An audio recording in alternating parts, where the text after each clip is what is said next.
Good morning student. हम आप लोगों को क्लास 12 की बायोलॉजी पढ़ा रहे हैं, जिसमें आप लोगों का चल रहा है ह्यूमन रिप्रोडक्शन, मानव जनन क्या है। आज का टॉपिक आपको बताना है कि फर्टिलाइजेशन, निषेचन क्या है। इससे पहले आप लोगों को बताया गया था 3 घटनाएं होती हैं रिप्रोडक्शन में। एक निषेचन पर से घटना होती है, दूसरी निषेचन होती है, तीसरा निषेचन पूर्व घटना। तो आज आप लोगों को बताना है निषेचन। निषेचन की क्रिया कब होती है ये आप लोगों को बताना है, और कब निषेचन की प्रक्रिया किसके किसके द्वारा संपन्न होती है। तो शुक्राणु, पहले लिख लेते हैं निषेचन, दूसरा हेडिंग है निषेचन।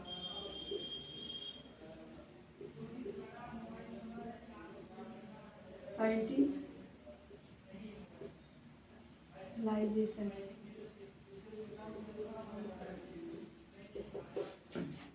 तो फर्टिलाइजेशन किसे कहते हैं? शुक्राणु तथा अंडाणु के संलयन को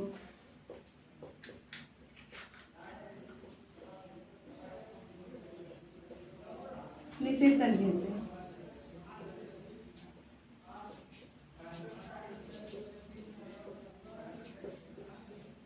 आप लोगों को कई बार बताया गया कि फर्टिलाइजेशन किस प्रकार होता है। जैसे शुक्राणु होंगे, दूसरा अंडाणु होंगे।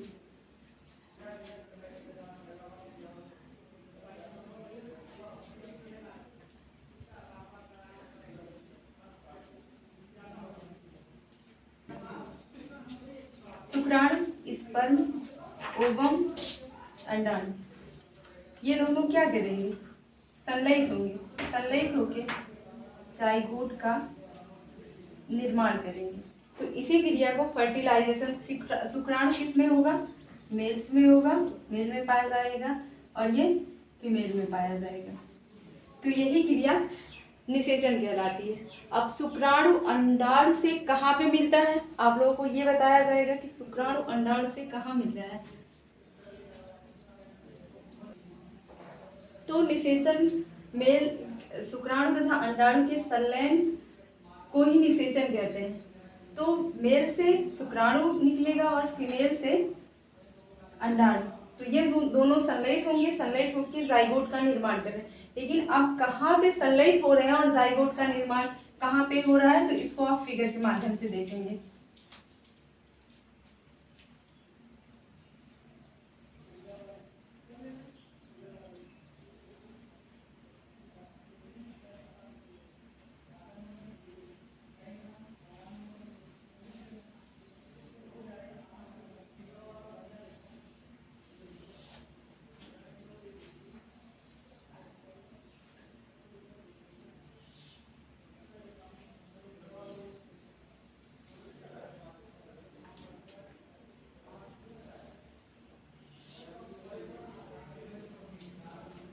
तो ये इस प्रकार है, जहाँ पे शुक्राणु मादा के जनन अंग में जहाँ पे शुक्राणु जाके मिलते हैं, तो यहाँ के रीजन को क्या कहते हैं?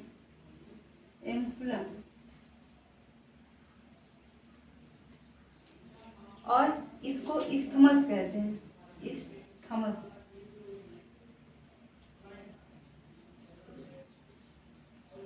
इस्थमस कहते हैं।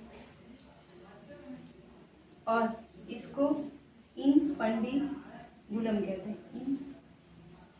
इनफंडिबुलम कहते हैं। और इसे यहाँ पे से लगी होती है क्या? ओवरी।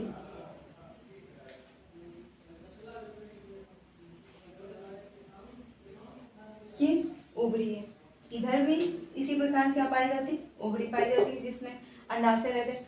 तो अब शुक्राणु तथा अंडाणु से जो जाइगोट बन रहा है वो कहाँ पे आएगा?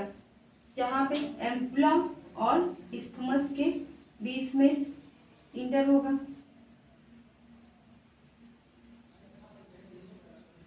और इसमें टू डिप्लॉयड न्यूक्लियस होंगे, और ये एक परत का क्रिस्टी का निर्माण किए रहेंगे।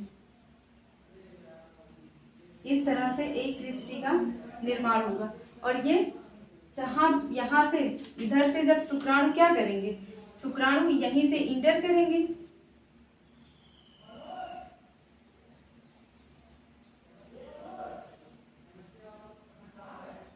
शुक्राणु यहीं से इंटर करते हैं और इंटर करके जाके कहाँ पहुंचते हैं, इस्थमस और एम्पुला के बीच में पहुंचते हैं। और ये क्या होते हैं, डिप्लॉयड होते हैं। यहाँ पे स्पर्म की एंट्री होगी और जब स्पर्म की एंट्री होगी तो यहाँ पे फाइबर लाइक स्ट्रक्चर होते हैं और फाइबर लाइक स्ट्रक्चर जो होते हैं वो क्या करते हैं, दूसरे स्पर्म को आने से रोकते हैं। स्पर्म कई बनते हैं, एक ही स्पर्म नहीं बनता, तो यहाँ पे क्या करेंगे, दूसरे स्पर्म को आने से वो रोकते हैं और ये ओवरी हो गया। तो फर्टिलाइजेशन में जब एम्पुला और इस्थमस के बीच स्पर्म डिप्लॉयड होता है, वहां पे एंट्री कर रहा और ये यहाँ से बन के क्या करेगा, ओवरी की तरफ, अंडाशय की तरफ ये एंट्री करेगा। अब देखना शुक्राणु अंडाणु से कहाँ पे मिलते हैं, यहाँ पे मिलेंगे, इसे कह सकते हैं एम्पुला जंक्शन।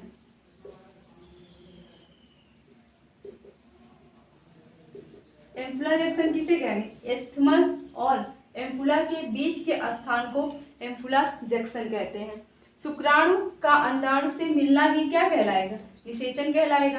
तो यहाँ पे दोनों मिल रहे हैं, शुक्राणु इंटर कर रहा है इधर से साइड से, और जो और ज्यादा स्पर्म जाते हैं, ये जो क्रिस्टी होती फाइबर युक्त होते हैं, ये इनको जाने से रोकते हैं कि ज्यादा से ज्यादा दूसरे स्पर्म एंट्री ना कर पाए। सिर्फ एक ही स्पर्म एंट्री करता है और अन्य स्पर्म को ये जो फाइबर्स पाया जा रहा है एंट्री नहीं करने देता है। अब निषेचन पश्च से आपको घटना बतानी है कि निषेचन के पश्च कौन सी घटनाएं होती हैं।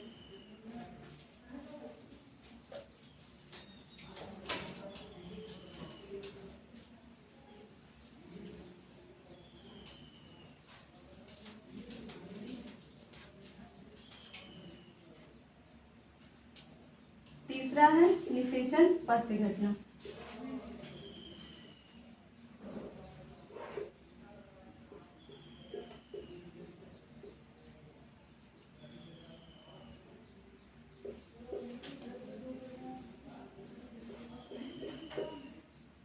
निषेचन पश्च घटना किसे कहते हैं, निषेचन के बाद जो घटना होती, स्पर्म ओवम सब क्या किए, डिप्लॉयड न्यूक्लियस बना था, डिप्लॉयड बॉडी न्यूक्लियस तक ही होगा ये सीमित निषेचन। इसके बाद जो प्रक्रियाएं होंगी, जो नए शिशु का निर्माण होगा, निषेचन पश्च घटना के बाद नए शिशु का निर्माण होगा और वो कहाँ पे होगा, इम्ब्रियो में होगा। इम्ब्रियो में किस प्रकार होता है तो ये आप लोगों को बाद में बताया जाएगा। पहले आप समझ लीजिए कि निषेचन पश्च घटना किसे कहते हैं। सबसे पहले आप ओवरी का फिगर ड्रा करेंगे।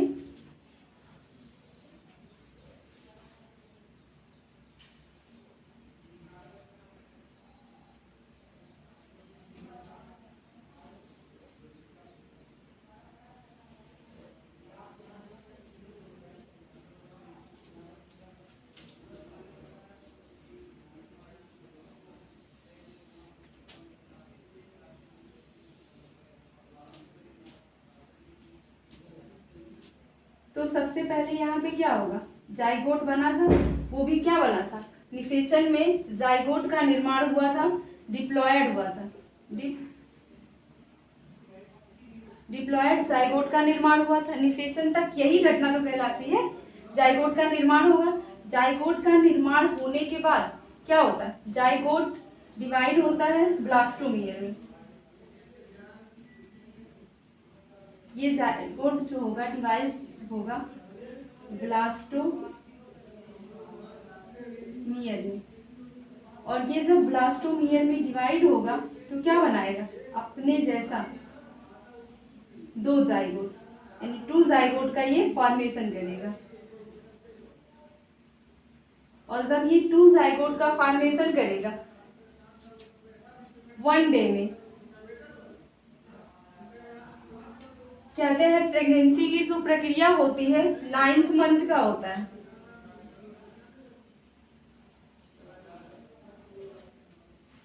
नाइन्थ मंथ में प्रेगनेंसी पूर्ण हो जाती है और शिशु बाहर आ जाता है। तो आप जाइगोट बना, जाइगोट के बाद क्या हुआ, ये डिप्लॉयड जाइगोट जो है डिवीजन करेगा, डिवीजन करने के बाद टू जाइगोट का, ये दो जाइगोट का निर्माण करेगा और जाइगोट के निर्माण के बाद पहले दिन ये प्रक्रिया होगी, दूसरे दिन क्या करेगा, टू से 4 जाइगोट का ये निर्माण करेगा। ये दूसरे दिन की प्रक्रिया होगी और इसके बाद 8 बनेगा, 8 के बाद 16 बनेगा, 16 के बाद 32 बनेगा, 32 के बाद 64 बनेगा, 64 के बाद 128 27 के करीब में बनेगा। इस प्रकार जाइगोट डिवाइड होता है। ये पहले दिन का है, ये दूसरे, ये तीसरे और ये चौथे। इसी प्रकार क्या होता है, जाइगोट डिवाइड होता रहता है और जब जाइगोट डिवाइड होता है तो डिवाइड होने के बाद ये ब्लास्टोसिस्ट का निर्माण करता है। और कहाँ पे ब्लास्टोसिस्ट का निर्माण करेगा, इंडोमेट्रिक लेयर पर करेगा। तो सबसे पहले हम देखते हैं जो ये अंडाशय की दीवार है, इन सबका नाम क्या है, फिर बताएंगे, फिर आपको पता चलेगा कि किस प्रकार ब्लास्टोसिस की क्रिया हो रही है। तो ये पेरीमेट्रिक वाल, पेरीमेट्रिक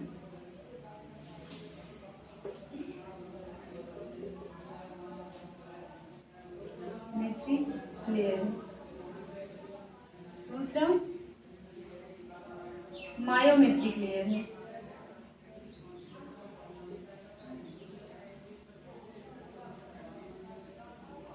तीसरा है इंडोमेट्रिक।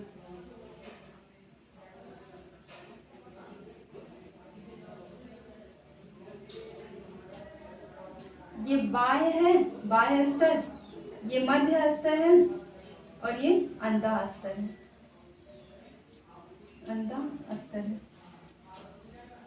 तो ओवरी की जो बाहर की वाल होती है, बाहर की लेयर, उसे पेरीमेट्रिक वाल कहते हैं और ये अंदर की वाल को मायोमेट्रिक लेयर कहते हैं और जो अंतः होती इसे इंडोमेट्रिक कहते हैं और इंडोमेट्रिक पर ही ब्लास्टोसिस का निर्माण होता है।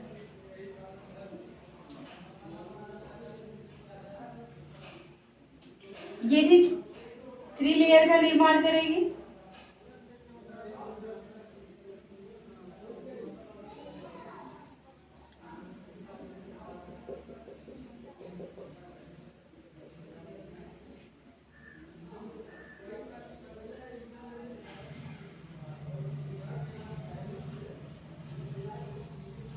जिसे कह सकते हैं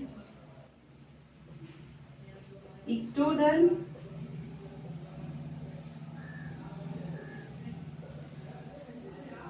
मेसोडर्म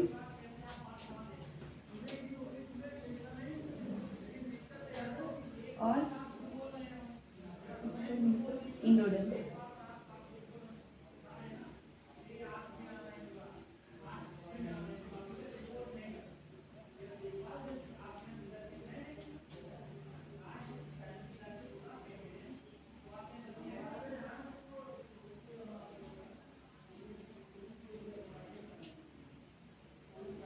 तो सबसे पहले फिर से दोबारा हम यहाँ समझते हैं, यहाँ पे जाइगोट का क्या हो रहा है, डिवीजन हो रहा है।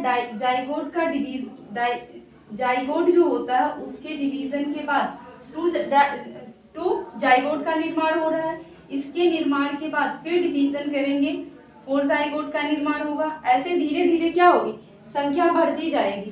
पहले दिन, दूसरे दिन, तीसरे दिन, 60वें दिन, ऐसे पूरे सप्ताह क्या होगा, जाइगोट विभाजित होता रहेगा।